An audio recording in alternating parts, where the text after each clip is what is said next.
அன்பு சொந்தங்களுக்கு அஸ்ஸலாமு அலைக்கும். நான் நல்லா இருக்கேன். நீங்கள் நல்லா இருக்கீங்கன்னு நினைக்கிறேன். வாங்க வீடியோக்குள்ளே போகலாம். இன்றைக்கி என்ன சமைக்கிறதுன்னு பார்க்கலாம். லெமன் சோறு எப்படி செய்கிறதுன்னு பார்க்கலாம் வாங்க. இன்றைக்கி நம்ம லெமன் சோறு செய்ய போகிறோம். கொஞ்சம் நல்ல சோறு முக்கால் பதத்தில் வடிச்சிட்டு அதில் கொஞ்சம் ஆயில் விட்டுருக்கோம். அந்த எண்ணெயை எல்லா பக்கட்டும் பெற மாதிரி நல்லா பிணைஞ்சு விட்டுக்கலாம். அப்போ தான் ஒரு சோறோட சோறு ஒட்டாமல் இருக்கும். இப்போ தாளிக்கிறது சட்டி வச்சு சட்டி காஞ்சிருச்சு. கொஞ்சம் நல்லெண்ணெய் ஊற்றிக்கலாம். எண்ணெய் காஞ்சதும் கொஞ்சம் நம்ம கடலைப்பருப்பு கடுகு போட்டுக்கலாம். நம்ம கொஞ்சம் பெருங்காயம் போட்டுக்கலாம். கடலைப்பருப்பும் கடுகும் போட்டிருக்கோம். இப்போ அதிலே கொஞ்சம் நம்ம பெருங்காயம் போட்டுக்கலாம். கருவேப்பிலையும் வரமிளகாயும் போட்டுக்கலாம்.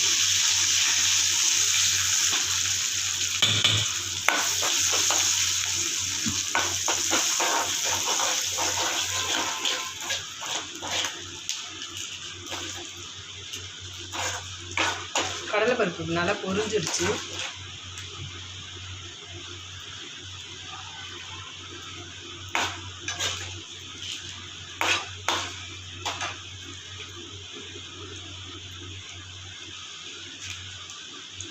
குட்டியை சிம்மில் வச்சுட்டு நம்ம ஒரு லெமன் புழிஞ்சிருக்கோம். ஒரு லெமனும் அதில் கொஞ்சம் மஞ்சத்தூளும் போட்டிருக்கோம். கடுகு பொரியுது. வந்து ஊற்றிக்கலாம்.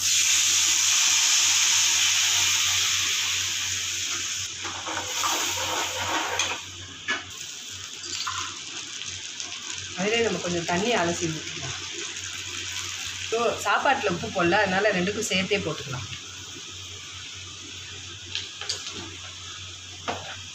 அவ்வளோதான். இல்லை நீங்கள் வேர்க்கடலையும் போட்டுக்கலாம், முந்திரியும் போட்டுக்கலாம்.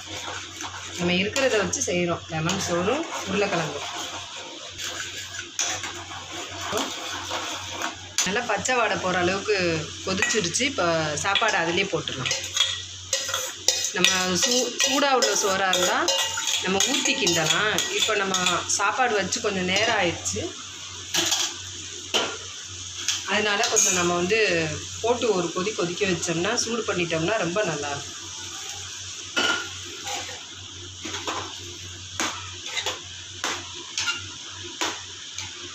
நீங்கள் காலைல டிஃபன் பாக்ஸு கட்டுறீங்கன்னா நீங்கள் சோறு நைட்டு வடித்து வச்சுட்டா கூட போதும். காலைல இப்படி கட்டிக்கலாம். நீங்கள் வந்து இந்த எலுமிச்சம்பழம் ஜூஸ் மட்டும் எடுத்து இந்த மாதிரி கொதிக்க வச்சு டப்பாவில் ஊற்றி வச்சுட்டு காலைல சோறு கட்டி அதில் ஊற்றி இப்படி கிண்டி கொடுத்துட்டா போதும். சீக்கிரமாக நம்ம டிஃபன் பாக்ஸுக்கு ரெடி பண்ணிடலாம்.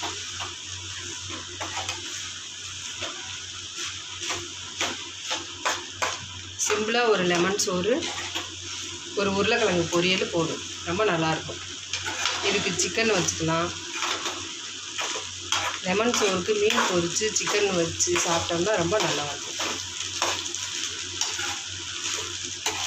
ஆறுன சோறாக இருந்தால் இப்படி நம்ம போட்டு கிண்டிட்டோம்னா அந்த சூடு பட்டு நல்லாயிருக்கும். சாப்பாடு ஃப்ரெஷ்ஷாக வடித்த மாதிரி இருக்கும்.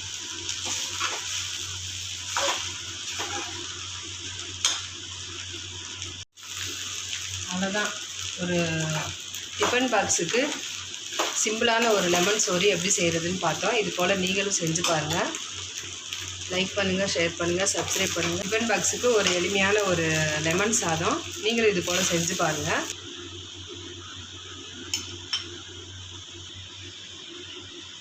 இது போல் நீங்களும் செஞ்சு பாருங்கள். டிஃபன் பாக்ஸுக்கு சாப்பாடு மட்டும் புதுசாக வடித்தா போதும். நம்ம இது மாதிரி லெமனுக்கு வந்து கிரேவி மாதிரி செஞ்சு வச்சுட்டு டக்குன்னு போட்டு கிண்டி கொடுத்துடலாம். லைக் பண்ணுங்கள், ஷேர் பண்ணுங்கள், சப்ஸ்கிரைப் பண்ணுங்கள். பெல் ஐக்கானை கிளிக் பண்ணுங்கள். ஆல்னு ஒரு ஆப்ஷன் இருக்கும், அதையும் கிளிக் பண்ணுங்கள். அப்போ தான் நாங்கள் போகிற ஒவ்வொரு வீடியோவும் உடனே நோட்டிஃபிகேஷன் ஆகும். கிறிஸ்பியான ஒரு காலிஃப்ளவரு. இது வந்து இதில் ஒரு லாஸ்ட்டில் ஒரு டிப்ஸு சொல்லியிருப்பேன். கடைசி வரைக்கும் வீடியோ பாருங்கள். எப்படி செய்யலான்னு பார்க்கலாம் வாங்க.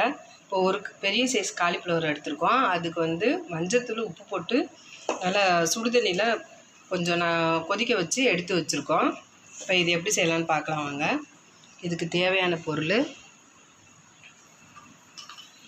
இஞ்சி பூண்டு கொத்தமல்லி புதினா பச்சை மிளகா சின்ன வெங்காயம் எல்லாம் போட்டு நம்ம அரைச்சி வச்சுருக்கோம்.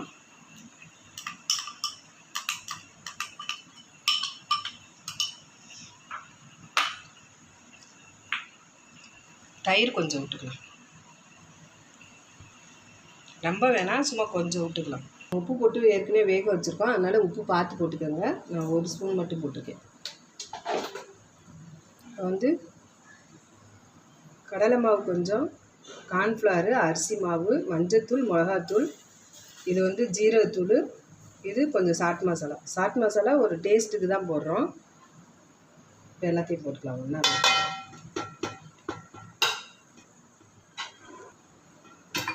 முதல்ல எல்லாத்தையும் ஒன்றா பிணைஞ்சிக்கலாம். தேவைப்பட்டால் தண்ணி ஊற்றிக்கலாம்.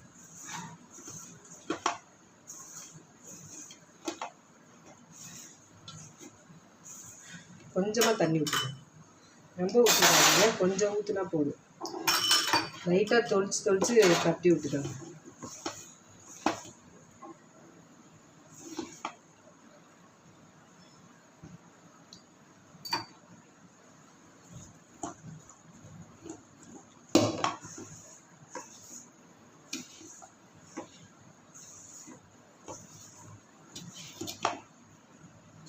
உப்பு மட்டும் நீங்கள் பார்த்துக்கோங்க, உப்பு காரம்.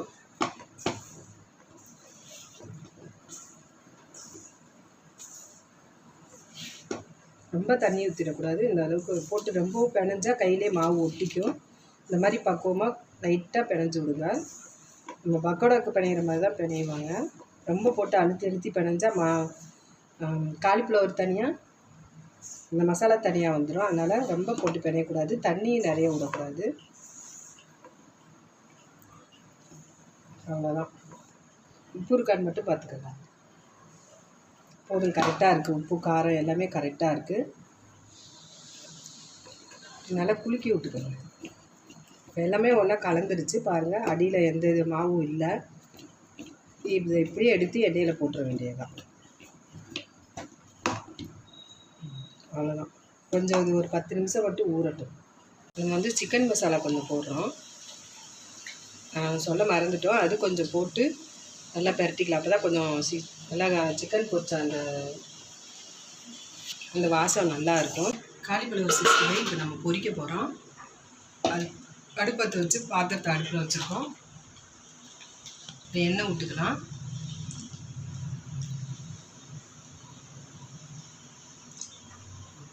இப்போ எண்ணெய் காஞ்சிருச்சு. இப்போ கொஞ்சம் கொஞ்சமாக போட்டு பொரிச்சு எடுத்துக்கலாம்.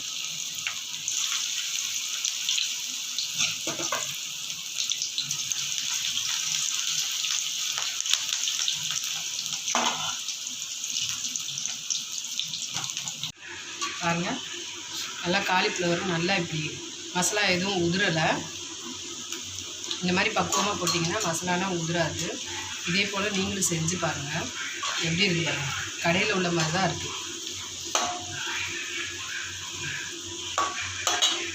அவ்வளோதான், கொஞ்சம் நல்லா வெந்துருச்சு. இதுக்கு மேலே விட்டிங்கன்னா கடுக்கடுன்னு ஆயிரும். பாருங்கள், மசாலா பிரியவும் இல்லை, ஒட்டவும் இல்லை. பாருங்கள் எப்படி இருக்குன்னு.